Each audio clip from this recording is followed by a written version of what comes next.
আসসালামু আলাইকুম। ড্রোনের মডেল হচ্ছে V168 Max। ড্রোনটি একটি জিপিএস ড্রোন। দেখা যাক ড্রোনের সঙ্গে কি কি পাচ্ছি। ড্রোনের সঙ্গে প্রথমে একটা প্রিমিয়াম কোয়ালিটির একটা হ্যান্ড ক্যারি বক্স পাচ্ছি, যেটা ব্যবহার করে এক জায়গা থেকে অন্য জায়গায় অনায়াসে নিয়ে যেতে পারবেন। ড্রোনের সঙ্গে আরও থাকছে একটা ক্যারি করার জন্য ব্যাগ, ওয়াটারপ্রুফ ব্যাগ। ড্রোনের সঙ্গে থাকছে দুইটা ব্যাটারি, একটা সেন্সর, একটা আরসি রিমোট।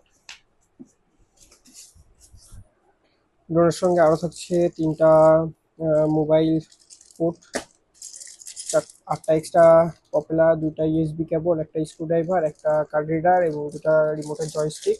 সঙ্গে থাকছে আরও অ্যাপস ইউজার ম্যানুয়াল। এই যে হচ্ছে ড্রোন। ড্রোনটা 100% ব্রাসলেস মোটর, যা এক জায়গায় স্টেবল থাকবে। ড্রোনটির রেঞ্জ হচ্ছে 3 কিলোমিটার। এটা হচ্ছে ড্রোনের সেন্সর। ড্রোনের ব্যাটারি পাবেন হচ্ছে 7.4 ভোল্টের 3000 mAh ব্যাটারি। 2 পিস থাকবে। 2 পিস দিয়ে আপনি অনায়াসে 20-40 মিনিট পর্যন্ত ফ্লাই করতে পারবেন। এই যে এটা হচ্ছে ড্রোনের আরসি রিমোট। ড্রোনের ক্যামেরাটা যদি দেখাই আমি, দেখেন কতটা ক্লিয়ার। ফুল এইচডিতে আপনারা ভিডিও রেকর্ড করতে পারবেন। যারা নিতে চাচ্ছেন তারা স্ক্রিনে দেওয়া নাম্বারে যোগাযোগ করবেন। ড্রোনটার প্রাইস থাকছে অনলি 14,500 টাকা।